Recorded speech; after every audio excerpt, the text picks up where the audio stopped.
Please, wag po. Oh my God. Lord, please, Lord. Lord, may nag-save lang ka na, Lord. Sarap namin. Bagsak talaga. Buo yung kesame talaga. Taga amin yung tabang mga bay. Ang nakaladagan sa kanila ay mga buo pa na simento. Talagang mabigat to.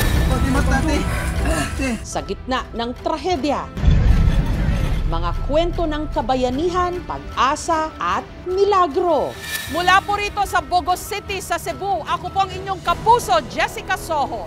Kamustahin po natin at damayan ang mga kababayan natin dito na nasalanta ng napakalakas na lindol.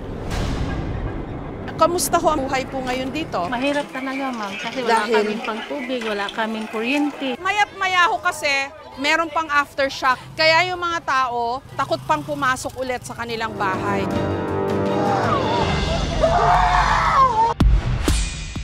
Sopas na isinasawsaw sa kape sa Agusan del Sur. Luraglasag chicharon. At iba pang klase ng tinapay, katulad ng markasotes ng Albay, Malambot siya sa bibig, parang nagmimel. torta ng Negros Oriental, Masarap siya ipare sa kape. ang lupa na ating kinatatayuan. Pwede palang basta-basta na lang lumubog, katulad ng nangyari sa Thailand. At sa Siquijor, Nahadlok ko kay ilalimang lalong kaayaw. Nahadlok pa dyan ko para sa akong mga anak. pati na sa mga nalindol na lugar sa Cebu.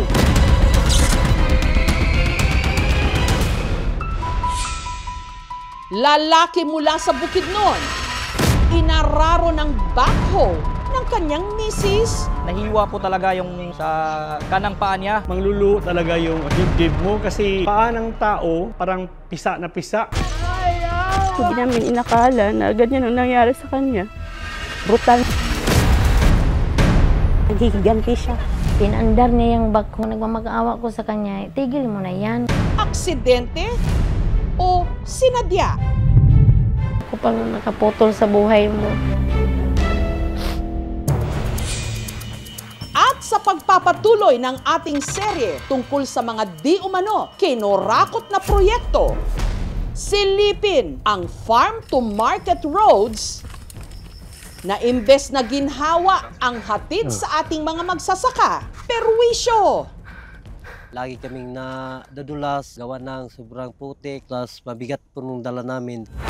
Sa kabila ng milyones o bilyones pang nagastos. Kahirap kung walang interior, kung wala kang maupaan na tao, hindi maibaba yung palay. Pupusan na simento, putik. 3 buwan, puro na crack. Totally no quality. Hindi gawa ng tao yan. Gawa yan naman drambong. At kapanayamin natin ang chairman ng komite sa Senado na nag-iimbestiga ng mga anomalya, si Senator Ping Lacson. Kayo rin po nagsabi na 67 congressmen ay kontraktor. Ang tanong ho, kailan nyo raw papangalanan yung 60? Yung picture po ng mga diskaya, ano ba yun? Actually, What was that?